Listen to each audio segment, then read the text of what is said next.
نحمده ونصلي على رسوله الكريم اعوذ باللہ من الشیطان الرجیم بسم اللہ الرحمن الرحیم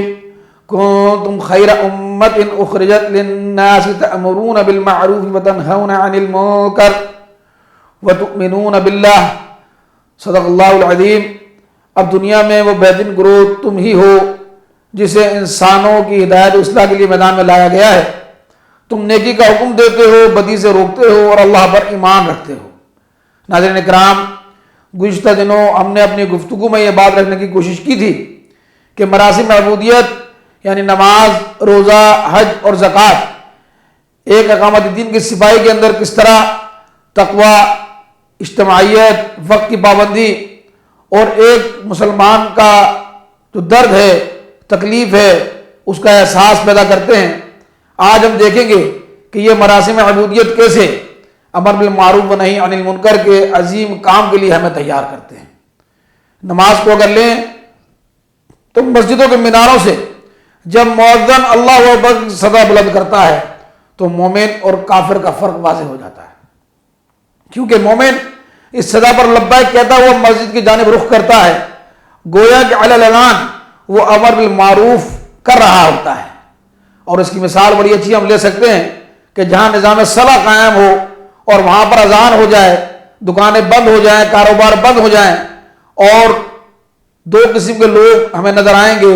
کچھ مسجد کی جانب جاتے ہوئے اور کچھ جو ہے وہ یا تو وہیں بیٹھے ہوئے یا اپنے گھروں کو جاتے ہوئے۔ اور پھر وہاں اگر کسی مسلمان کو یا کوئی مسلمان کسی کافر کو اگر وہ فلسفہ بتائے کہ بھئی نماز کتنی اہم ہے، اور اس وقت اس کافر سے پوچھا جائے کہ یہ بتاؤ کہ یہ دو قسم کے لوگ تھے، یہ ان میں مسلمان کون اور کافر کون، تو ظاہر کہ وہ کہے گا جو مسجد کی طرف جا رہے ہیں یہ مسلمان ہیں، اور جو مسجد کی طرف نہیں جا رہے، اپنے گھروں کو جا رہے ہیں یا وہیں بیٹھے ہوئے ہیں، تو ظاہر ہے ان میں نام ان کا عبداللہ ہو، عبد الرحمن ہو یا کچھ اور، لیکن وہ ان کو مسلمان نہیں کہے گا۔ تو میرے دوستوں اور بھائیوں، تو مومن جو ہے وہ اذان کی صدا پر لبیک کہتا ہوا مسجد کی جانب رخ کرتا ہے، گویا کہ علی الاعلان وہ امر بالمعروف و نہی عن المنکر کر رہا ہوتا ہے اور لوگوں کو بتا رہا ہوتا ہے کہ سب سے بڑے نے بلا لیا ہے، اب دنیا کے کاموں میں مشغول رہنے کا کوئی جواز باقی نہیں، لہذا دوڑو اپنے رب کی پکار کی طرف۔ دوسری طرف ہم دیکھتے ہیں کہ رمضان میں علی الاعلان کھانے پینے پر مسلمانوں کا جو رد عمل ہے وہ بڑا شدید ہوتا ہے۔ مسلم معاشرے میں رمضان کے دوران ایک مومن روزہ رکھ کر عملی طور پر امر بالمعروف کا فریضہ انجام دے رہا ہوتا ہے کہ میرے رب کا حکم ہے، اس لیے سخت سے سخت گرمی میں بھی کچھ بھی کھانے پینے کو میں اپنے لیے جائز نہیں سمجھتا۔ اور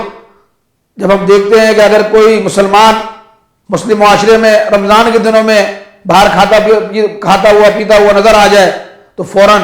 لوگ جو ہے اس پر لعن طعن شروع کر دیتے ہیں۔ ایک بھائی آئے گا اور اسے پوچھے گا کہ بھائی یہ کیا رمضان کے دن ہے اور تو کھا پی رہا ہے، تو وہ غرض وہ لاکھ کہے کہ میں بیمار ہوں یا کچھ ہوں، لیکن وہ بہرحال اس کو شرمندہ کیے بغیر نہیں رہے گا کہ تجھے شرم نہیں آتی ہے، اگر تو بیماری ہے تو اپنے گھر جا کے کھا، تو اگر مسافر ہے تو یہاں نہ کھا۔ دوسرا آئے گا، وہ اسے پوچھے گا تو وہ کہے گا کیا ہو گیا، جب اسے بتائے گا تو وہ دو سنائے گا۔ تیسرا آئے گا، غرض جتنے آئیں گے اس میں سب اس کو لعنت و ملامت کریں گے اور سب ناراضگی کا اظہار کریں گے۔ یہ کیا ہے دوستو بھائیو، یہ نہیں عن المنکر ہی تو ہے نا، جو تربیت ہمیں یہ روزہ ہمیں سکھا رہا ہے۔ حج کی طرف دیکھیں تو احرام کی دو چادروں سے حج کا آغاز کرنا ہی رب کی غلامی کا اقرار اور عمل بالمعروف و نہی عن المنکر کی ہمیں تربیت دے رہا ہوتا ہے۔ حج کا لباس پہنتے ہی انسان ایک مسلمان وہ پکارتا ہے کہ لبیک اللہم لبیک کی گردان کرتا ہے، امر بالمعروف و نہی عن المنکر کا اعلان یہ وہی تو ہے جس میں ایک مومن چیخ کر دنیا کو بتا رہا ہوتا ہے کہ اللہ ایک ہے، اللہ وہ معبود ہے جس کی پرستش کی جائے، اور اللہ وہ ہے جس کی پوجا کی جائے، وہ اللہ جو پوری کائنات کا مالک ہے، وہ خالق ہے، وہ رازق ہے، موت اور زندگی وہ سب اسی کی طرف سے ہے، مصیبت اور راحت بھی اسی کی طرف سے ہے، جو کچھ کسی سے چھینا جاتا ہے اس کا چھیننے والا بھی وہی ہے۔ حقیقت میں وہی اسی سے ڈرنا چاہیے، تو اسی سے مانگنا چاہیے، اسی کے آگے سر کو جھکانا چاہیے، اسی کے سامنے عبادت اور بندگی کی جائے، تو اس کے سوا ہم کسی اور کے بندے اور غلام نہیں۔ لبیک اللہم لبیک میں یہی بتا رہا ہوتا ہے کہ اس کے سوا ہمارا کوئی آقا نہیں۔ ہمارا اصل فرض یہ ہے کہ اسی کا حکم مانیں اور اسی کے قانون کی پیروی کریں. یہ ہماری تربیت حج کے ذریعے ہو رہی ہوتی ہے. اور پھر ہم دیکھتے ہیں کہ مسلمانوں کے ساتھ طواف کرنا اس بات کی تربیت کرتا ہے کہ خواہ تم ایشیا کے رہنے والے ہو یا یورپ کے،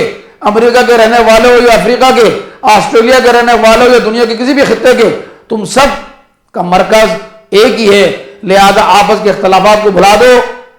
رنگ و نسل کی نفی کر دو، کالے گورے کا فرق ختم کر دو اور ایک ہو جاؤ. عرفات میں سب حاجیوں کا ایک جگہ جمع ہونا باقی امت کو یہ دعوت دے رہا ہوتا ہے کہ ایک رہو، ایک بنو. جب تک ایک رہو گے تو قوت بنو گے، الگ الگ ہوگے تو خاک ہو جاؤ گے، افسانوں میں ڈھل جاؤ گے. گویا کہ حج ہمیں وہ تربیت دے رہا ہوتا ہے ایک بننے کی، نیک بننے کی، معروف کا حکم کرنے کی، منکر سے روکنے کی. اب ہم زکوٰۃ کو اگر لیں تو زکوٰۃ بلا واسطہ معاشرے کو سنوارنے میں مدد فراہم کرتی ہے. اب آپ کہیں گے یہ کیسے؟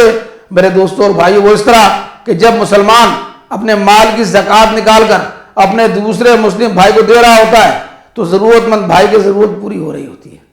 اگر زکوٰۃ کے ذریعے ایک تونگر ضرورت مند بھائی کی مدد نہ کرے